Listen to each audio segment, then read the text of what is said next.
Hi friends, welcome back.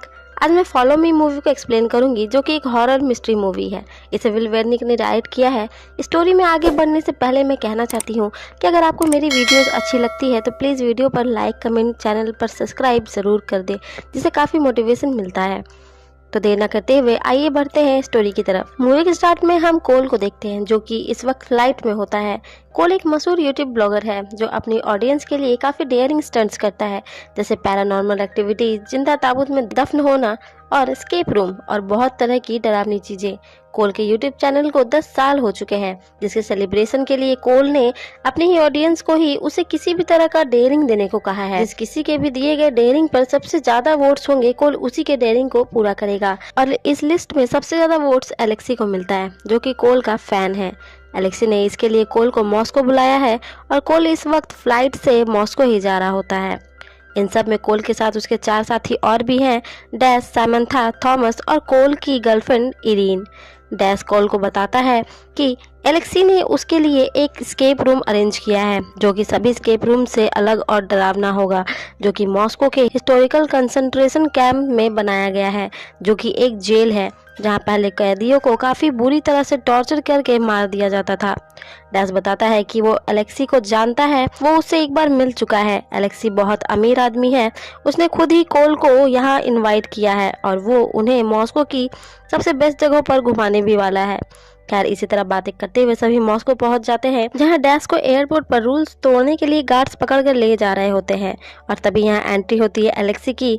यहाँ Alexei का रुतबा इतना अच्छा होता है कि एलेक्सी के कहने पर वो गार्ड्स डैश को छोड़ देते हैं। एलेक्सी उन सभी को अपनी गर्लफ्रेंड विक्टोरिया और अपने ड्राइवर से मिलवाता है, जिसके बाद वो सभी होटल पहुंचते हैं, जो कि काफी आलीशान था। शाम को एलेक्सी उन्हें वहां के बेस्ट बार में ले जाता है, जहां सभी काफी एंजॉय करते हैं।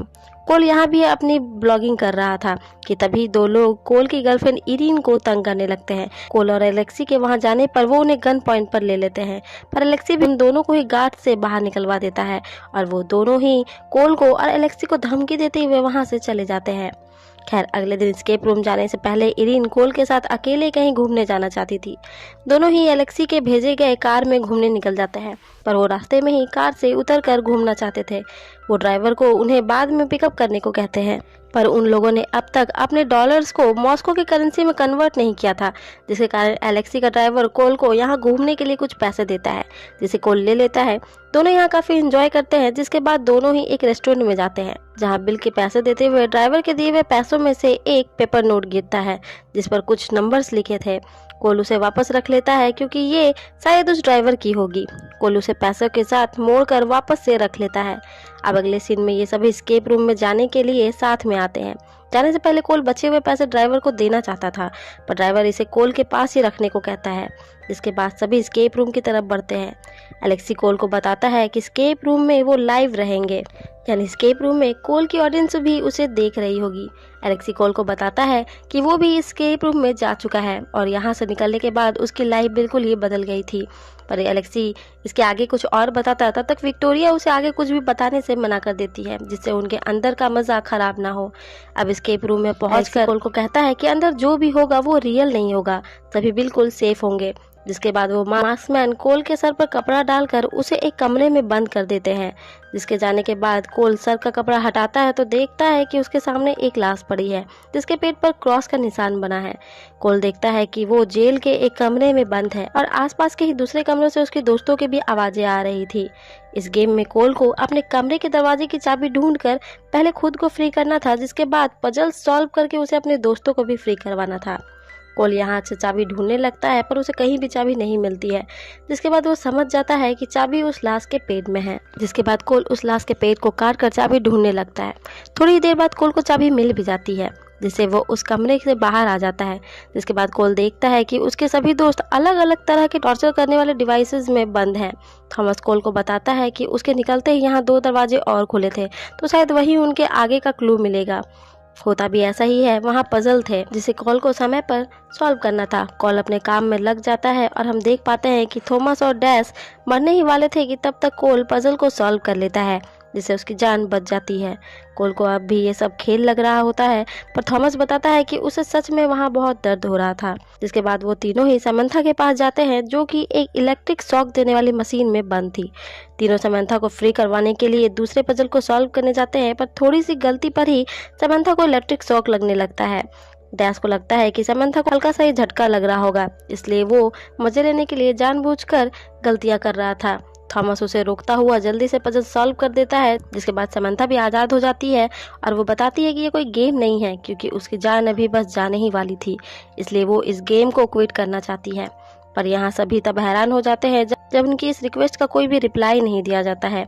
जिसके बाद कोल डैश से एलेक्सी के बारे में क्वेश्चन करने लगता है, पर डैश सभी को बताता है कि वो भी एलेक्सी को ज्यादा नहीं जानता है, वो भी एलेक्सी के बारे में उतना ही जानता है जितना कि बाकी सभी जानते हैं।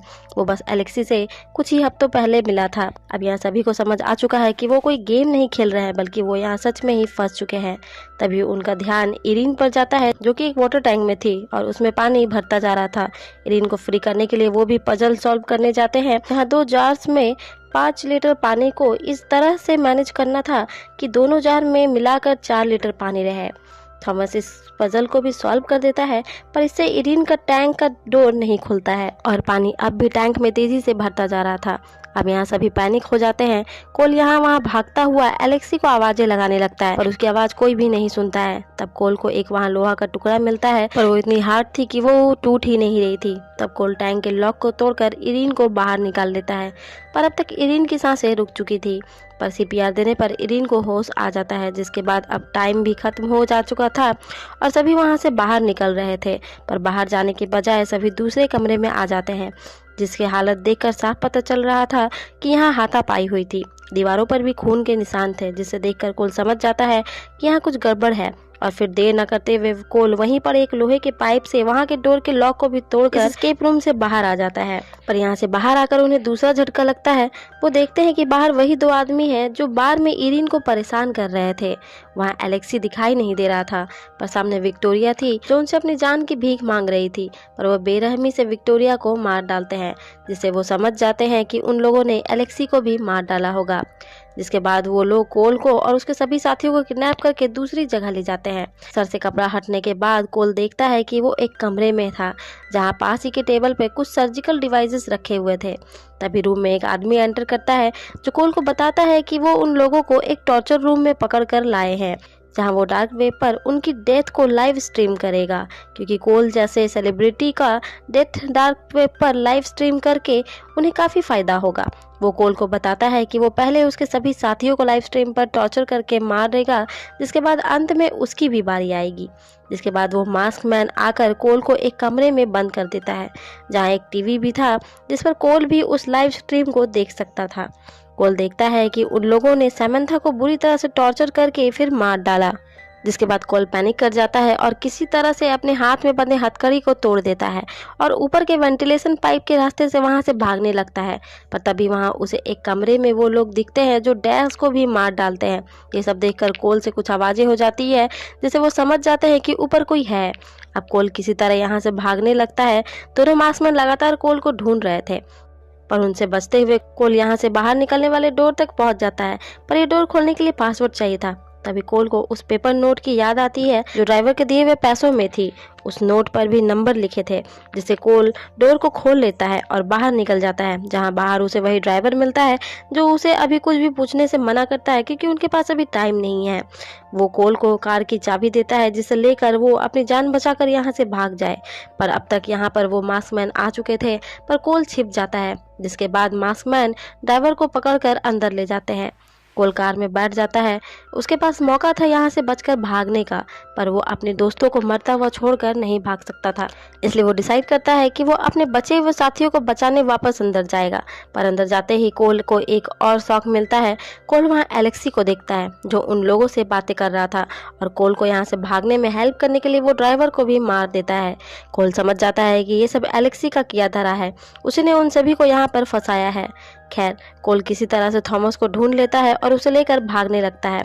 अब थॉमस का चश्मा इन सभी चीज़ों में टूट चुका था, जिसके कारण उसे कुछ भी दिखाई नहीं दे रहा था। फिर भी कोल थॉमस को उन लोगों से बचाने की पूरी कोशिश करता है, पर आखिर में एक मास्कमैन उसे देख लेता है और वो थॉमस पर झपटता है। थॉमस के ठीक पीछे लिफ्ट की खाली जगह थी जिससे दोनों ही उसमें गिर जाते हैं और मारे जाते हैं। कोल को इन सभी चीज़ों के लिए बहुत बुरा लग रहा था क्योंकि उसी के कारण उसके सभी दोस्त मारे गए थे। खैर कोल अब इरीन को ढूंढने लगता है। इरीन भी उसे मिल जाती है पर इरीन को भी वो आदमी मारने के लिए अपने साथ पकड़ कर ले जा रहा था। कोल भी उसके पीछे जाता है पर वो इरीन को बचा नहीं पाता है, जिससे कि कोल बुरी तरह से टूट जाता है। अब तक मास्क मैन भी यहाँ आ जाता है, जिसे बचने के लिए कोल अपने आप को एक कमरे में छिपा लेता है, पर मास्क मैन उस डोर को तोड़ने वाला था। तभी कोल को वहाँ से निकलने का एक रास्ता दिखता है, जिसे निकल कर कोल वापस से इन सब से बाहर पार्किंग लॉट में निकलता है, जहाँ वो एलेक्सी को देखता है, जिसके हाथों में कोल का फ़ोन था जिस पर कोल लाइव स्ट्रीम में था। कोल काफी गुस्से में था। उसने एलेक्सी के कारण अपने सभी साथियों यहाँ तक कि अपनी गर्लफ्रेंड को भी खो दिया था। एलेक्सी कोल को देखकर हंसता है और उसे बताने ही वाला था कि ये सब एक प्रैंक है, पर कोल गुस्से में पूरी तेजी से उसके ऊपर आता है, पूरी तेजी से एलेक्सी की तरफ बढ़ता है और उसे मार डालता है। और अब तक इस प्रैंक पर शामिल सभी लोग भी सामने आ जाते हैं कोल को सरप्राइज देने, पर वो खुद ही सरप्राइज रह जाते हैं ये देखकर कि कोल ने एलेक्सी को बुरी तरह से मार डाला है। यहाँ कोल देखता है कि ये सब सच में एक प्रैंक था, क्योंकि उसके सभी साथी बिल्कुल सही सलामत थे, पर इन सब में एलेक्सी बुरी मौत मारा गया था। और कोल ये सब देखकर बस शॉक्ड ही रह जाता है। अब मूवी के एंडिंग में हमें दिखाया जाता है कि ये पूरा गेम कोल के लिए सभी ने मिलकर प्लान किया था, क्योंकि कोल बहुत ही डेयरिंग इंसान था, इसलिए वो कोल को एक डरावना एक्सपीरियंस देना चाहते थे।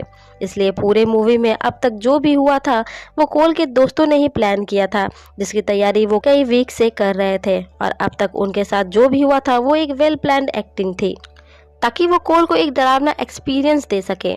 कोल की ऑडियंस भी ये लाइव स्ट्रीम में देख रहे थे, जिसके कारण उसका पूरा करियर बर्बाद हो जाता है, क्योंकि उसने प्रैंक के कारण ही एक इंसान को मार डाला था, जिससे खुद कोल बहुत ही गहरे सदमे में था। और इसी के साथ ये मूवी यहीं एंड हो जाती है।